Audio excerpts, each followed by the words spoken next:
umaga sa inyo lahat, sa mga tagapakinig ng mga radio stations, TV stations na nagka-cover ng event na ito. Itong event na ito, ang tawag namin, ay tulong sa mga kapatid na tribong Pilipino at saka mga obrero ng bayan ng Kapas. Bakit namin pinili ang Kapas? Dahil ang Kapas ay merong 11,000 na mga pamilya na nakatira sa 38 na seashore na pinangungunahan ng ating katabing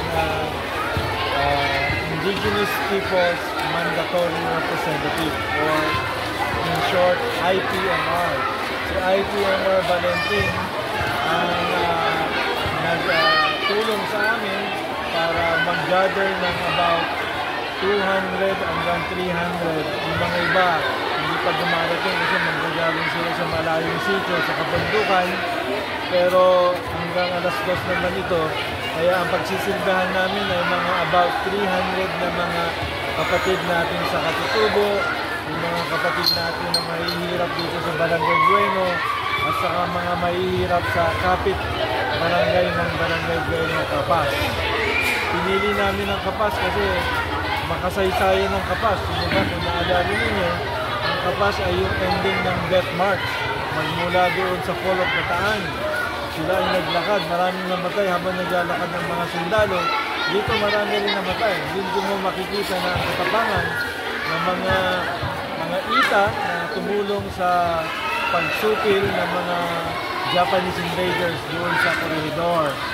So, natutuwa po kami na meron kaming maraming taong pumunta rito para magpakonsulta sa maraming doktor, mabibigyan ng gamot, mabibigyan ng bigas, mabibigyan ng medical kit, mabibigyan ng free legal consultation eh.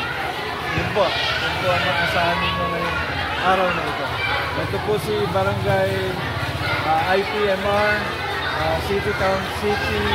Municipal IPMR, konsehal siya, pwede rin magdagdag sa sinabi ko. Thank you po, interview. Sa lahat, magandang araw po sa ating lahat.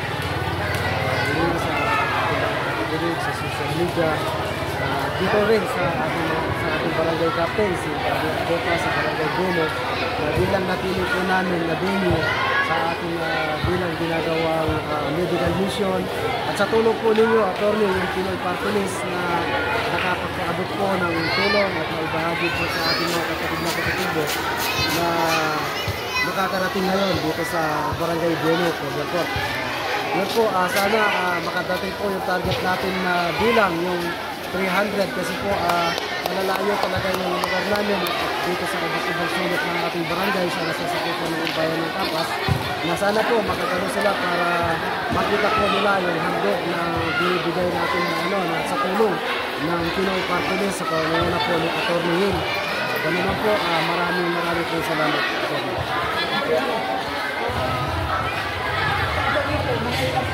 Pagbaba nila galing sa bundok dito sa Barangay. Yung pinakamalayo po kasing lugar dito ay yung sa sakop ng Barangay Santillana, yung sa Alunang, Duray, Settler, Malabatay.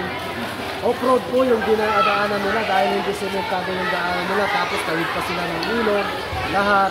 Kaya ito po ang pinakamalapit na sitio dito sa Barangay Bueno, na yung Hot Spring, yung Bunga, Tanaan, at Barangay Sitio Manibukyot, na pinakamalapit po at magaganda po yung daan. Kaya sila po yung unang nakakarating. Yun po, sana makarating po sila dahil pinaradyo namin po sila sa bawat barangay.